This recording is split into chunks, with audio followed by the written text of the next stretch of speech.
Hi, I'm Jennifer, And I'm Steven, and we're To Travel With. helping you get the most out of your vacation.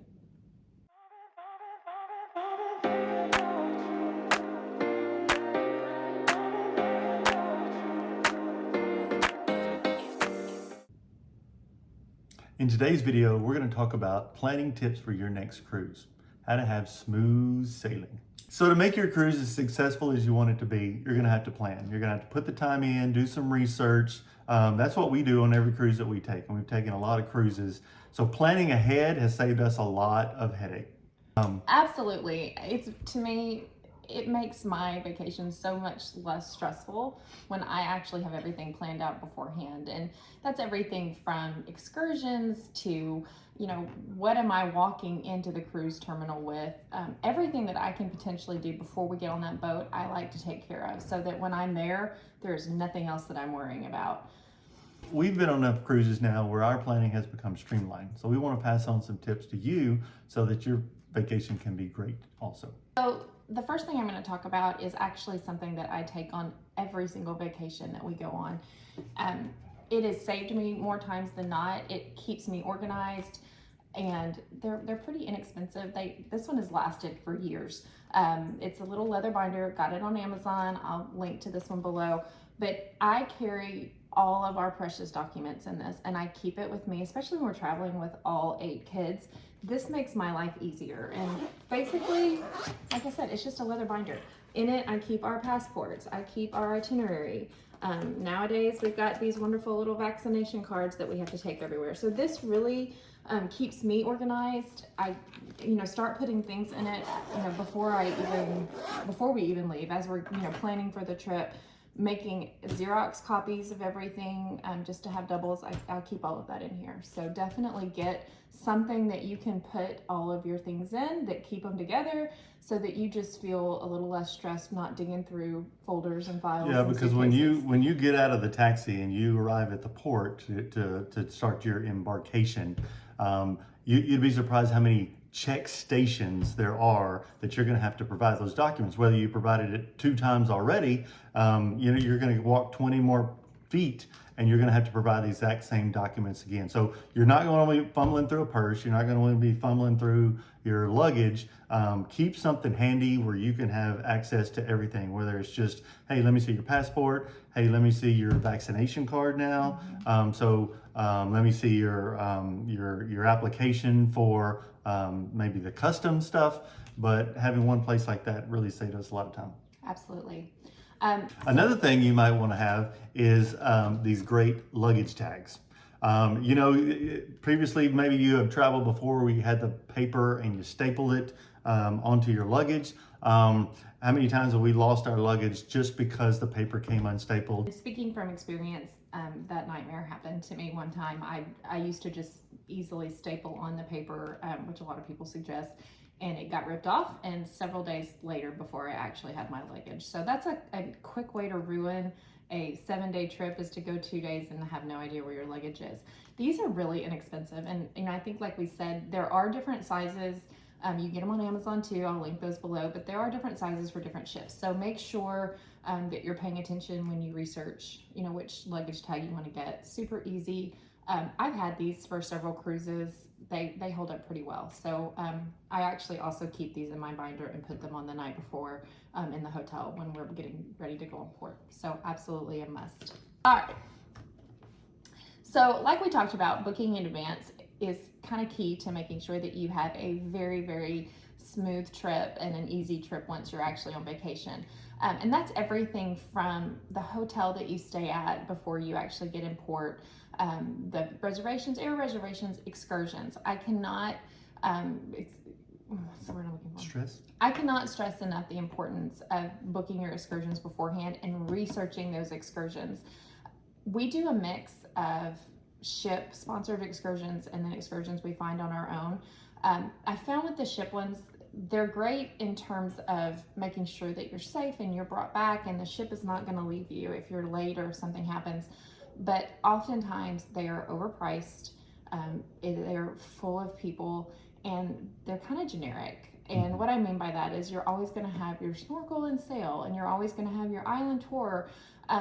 And those are fun, but we really, especially the more that we travel, really enjoy getting into the island or into the wherever we're going, and learning more about that island and actually doing excursions that are kind of genuine to the people and to the location, just to make those memories even better. But doing your research, I think, is key. Making sure that you find a reputable company, especially if you're going to use an excursion off the ship, using a reputable company, looking at their reviews, research. I just can't say that enough. Recently, we did one where we actually hired a private tour guide, and he took us around to beaches that you could not see from the ship. Right. They weren't options that the ship gave, and they were some of the most incredible places I think that I've ever seen. So, it wasn't vastly more expensive. It actually ends up a lot of times being cheaper, believe it or not, if you kind of go out on your own. Now, that being said, we've done some excursions on our own that were a little iffy, a little scary. So again, just make sure that you're doing some research and looking at reviews. The more reviews, the better. The more people that are vouching for these companies, the better you're going to be and the safer you're going to be. But also know that you will get left behind. If you're running late, if something happens on that trip, That ship will not wait for you. They are not going to wait for you. So, definitely take that when, timing in when you're making those trip plans. That ship time is a hard time. It's a hard time. So don't be one of those people running down the gangway screaming, because they're not going to stop. Yeah. And one more point about booking in advance. The more you can book in advance, you kind of approach the vacation with a little bit of comfort and confidence, because not booking in advance, if you wait till you get on that ship by day 2 or 3, some of these things are going to be sold out, whether it's through the ship or you got it through the economy on the island. They're going to book fast. They're going to fill it fast, because some of these only hold like 20 folks or so. And when you got 3 ships in the same port in a little bitty island, your opportunity is going to be lost. So absolutely, that's another point. Also, booking in advance. One of the things that I have learned, or that I really like to do, and we've done this in several different vacations, not just cruises. I have found that I do not love the ride apps anymore as much as I did. We've seen kind of a decline in that transportation, from just the vehicles to the safety of the drivers.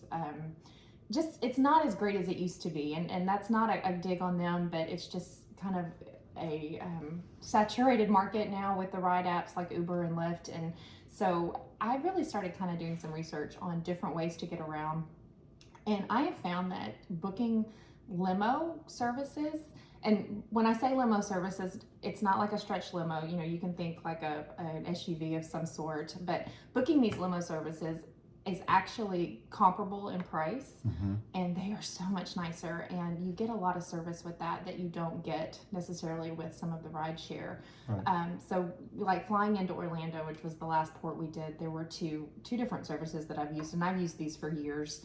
On every trip that we go on, whether it's Disney, whether it's a cruise, whether it's Universal, whatever we're doing. But Orlando Limo and Orlando Limo Tours were the 2 companies that we used.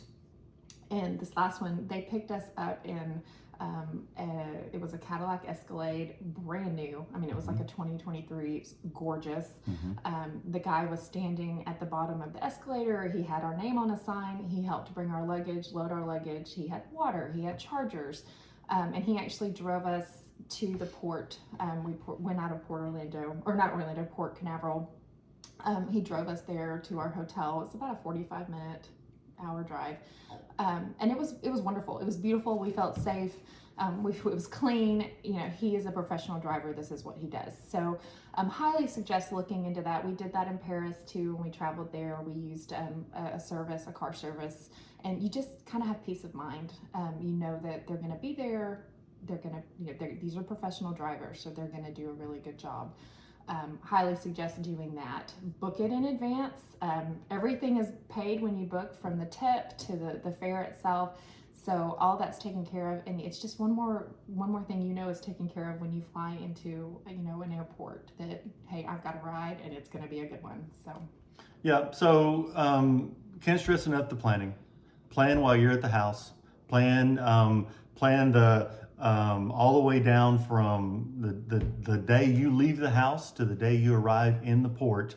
How am I going to get to where? One thing that on our last cruise, like you said, the port was at Port Canaveral. It's about a 45 minute drive from the airport that we flew into. So you got to make planning definitely a necessity, because there's things that can happen that can make your trip less desirable.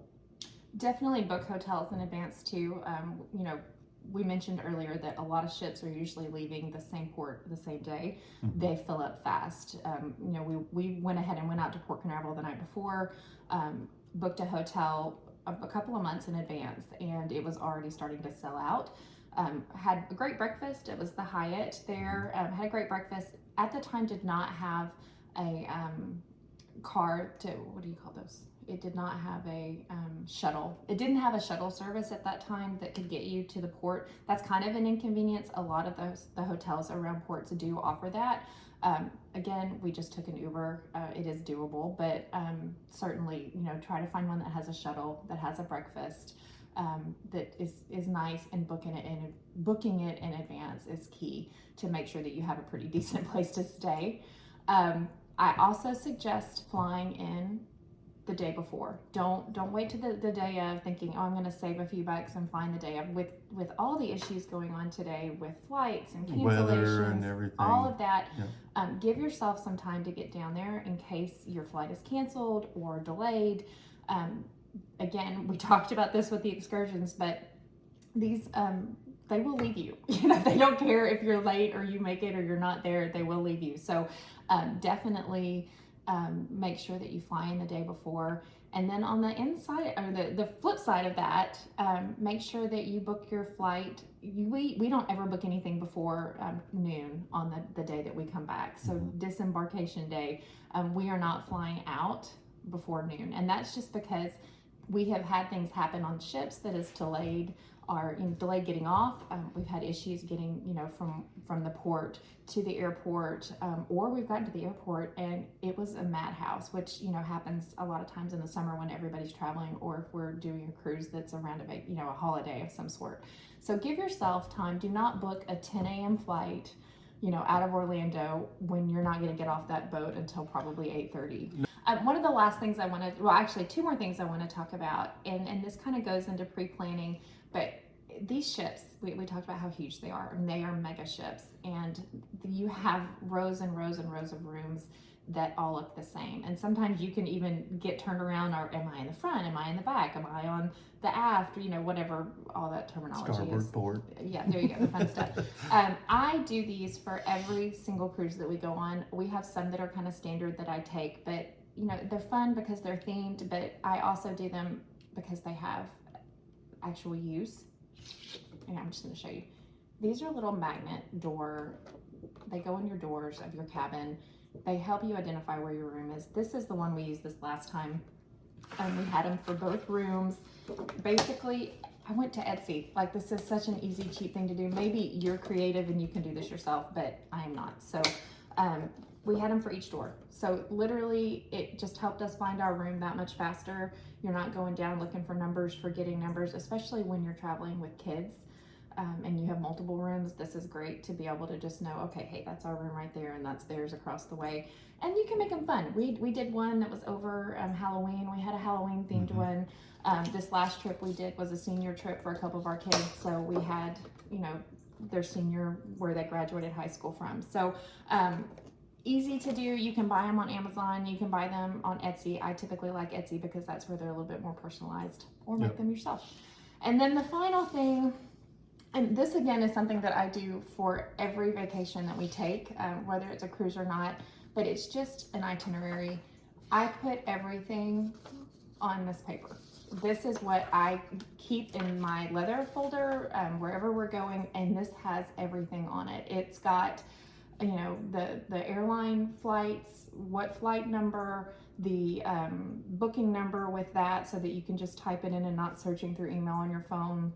What time it's supposed to depart, if we've used a limo service, the reservation number for that, the phone number for them, all of our check-in information, where we're going, what ports we're hitting what day, if we've made reservations. I want to have everything in one place that I can go to and say, oh, okay, we're in Aruba today and we booked this restaurant reservation at 6 o'clock. Here's the address, here's the reservation number, and here's the time and where it's located, so that I am not searching 1,000 different things. And it's fun to send out. It's fun to look at. I always go by this. This is my what is the word I'm looking for? Template. This is the template that I use for every trip we take, whether it's Disney, whether it's Paris, whether it's a cruise. I always use the same template, and like I said, it helps me stay organized, and I'm not freaking out searching for 1,000 different things in my email or whatever thousands of pieces of paper that I've thrown around somewhere. So highly suggest. I actually showed a picture of it in the bottom of my blog, so if you want to go to the blog and check that out, you can. Thanks. So again, we hope you have an incredible time planning your cruise. That's some of the most fun to me, is getting excited and getting built up. I oftentimes will bring the kids into the planning. We watch a lot of YouTube videos on the locations we're going to, and I want them to be a part of that. So, get everybody involved. It doesn't have to be a stressful planning. It can be fun. It can be informational, but do your research. I promise you it is so worth it. So, thanks. Thanks.